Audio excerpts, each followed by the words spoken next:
A escuderia Lecoq surgiu no mês de agosto de 1965, em pleno regime militar. A caveira com duas tíbias cruzadas foi o símbolo escolhido pela entidade que prestava uma homenagem ao detetive Milton Lecoq, assassinado por um bandido num morro carioca. Os seus amigos resolveram fundar uma associação para perpetuar a memória desse detetive que foi assassinado. A caveira com as duas tíbias passou a representar o poder e o medo.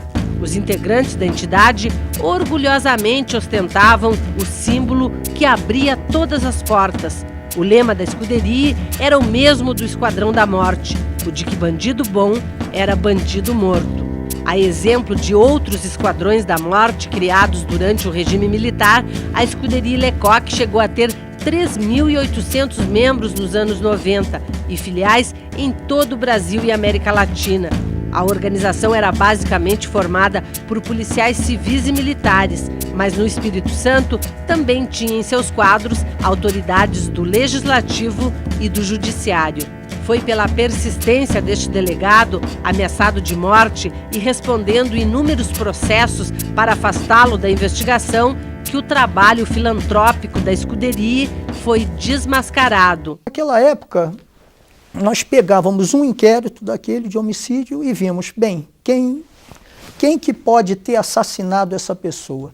Então vamos ver quem foi que investigou esse caso. Aí dizia o nome do delegado, dos policiais, e aí nós conferíamos se eram associados. Aí, olha, delegado fulano, os policiais Beltrano são associados da escuderia. No Espírito Santo, a escuderia Lecoq chegou a ser formada por 1.000 associados.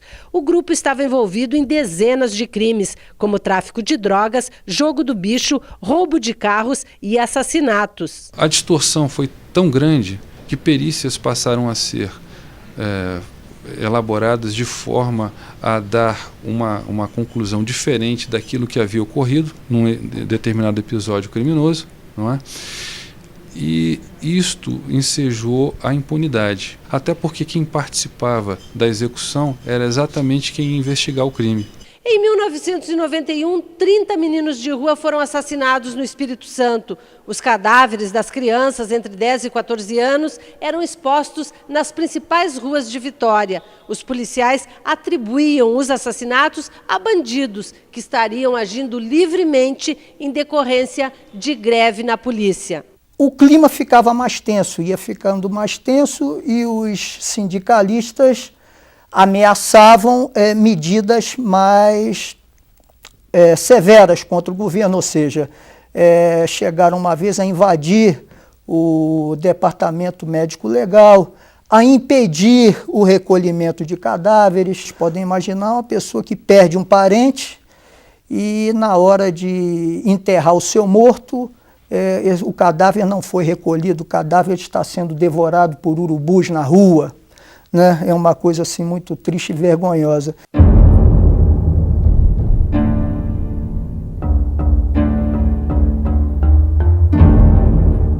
Nesses ápices de tensão das discussões com o sindicato e com o governo do Estado, coincidentemente, entre aspas, aconteciam as execuções dos meninos de rua.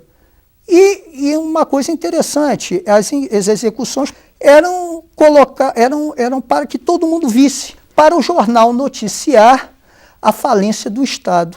Jean Alves da Cunha, líder dos meninos de rua, foi assassinado uma semana antes de uma viagem para um encontro nacional em Brasília. Para investigar os assassinatos, o governo criou uma comissão de processos administrativos especiais. Movimentos de direitos humanos promoveram um enterro simbólico da Lecoq. Em setembro de 1996, o Ministério Público Federal entrou com uma ação na Justiça pedindo a extinção da escuderia. Nós ajuizamos a ação de dissolução da escuderia Lecoq com um objetivo. Primeiro, extingui-la para que a utilização da pessoa jurídica não propiciasse reuniões onde se tramavam homicídios. Quando você participa, como eu participei, de várias autópsias, e você pode ver menores impúberes de 11 anos, 12 anos, que foram assassinados covardemente com tiros na nuca, né? Esse tipo de coisa não é normal. E o caso revolta ainda mais, ou seja, estimula ainda mais quando esses crimes estão sendo cometidos por criminosos travestidos de policiais. Então nós sentimos assim uma grande satisfação, né, quando nós podemos atuar para que a justiça seja feita.